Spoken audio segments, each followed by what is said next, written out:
Johnny master ప్రస్తుతం bail మీద బయట ఉన్నాడన్న సంగతి తెలిసిందే. అయితే జానీ ఇప్పుడు సెట్స్ మీదకు వెళ్ళి వర్క్ చేస్తున్నట్టుగా కనిపించడం లేదు. ఆయనకు ఎవ్వరూ పని ఇవ్వటం లేదా? లేదంటే జానీ మాస్టర్ ఇప్పుడు వర్క్ చేయదలుచుకోలేదా? ఫ్యామిలీతో టైం గడపాలని అనుకుంటున్నాడా అన్నది తెలియడం లేదు.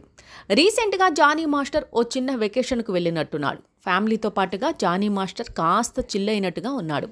ఇక సోమవారం నాడు Jabardasth Rakesh KCR movie pre release event జరగ్గా అక్కడ చీఫ్ గెస్ట్గా వెళ్ళాడు. స్టేజ్ మీద జానీ మాస్టర్ మాట్లాడటం, మీడియా ముందుకు రావడం ఇదే తొలిసారి. జైలు నుంచి బెయిల్ మీద బయటకు వచ్చిన జానీ మాస్టర్ మొదటిసారిగా ఇలా మీడియా ముందుకు రావడంతో ఏం మాట్లాడతాడా అని అంతా అనుకున్నారు.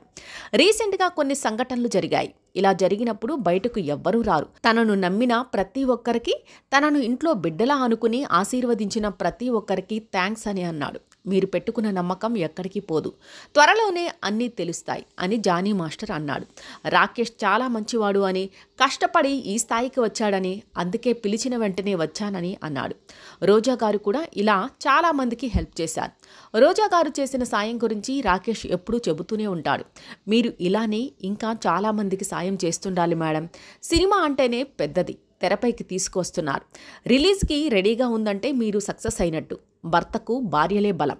రాకేష్ వెనకాల సుజాత ఉండి ముందుకు నడిపిస్తోంది. ఈ మధ్య ఎన్నో జరిగాయి, కానీ నా భార్య నా వెన్నంటి ఉంది. నాకు వెన్నుముక్కలా నిల్చుంది. భార్యలే భర్తల్ని మంచి దారిలో నడిపిస్తుంటారు అని అన్నాడు.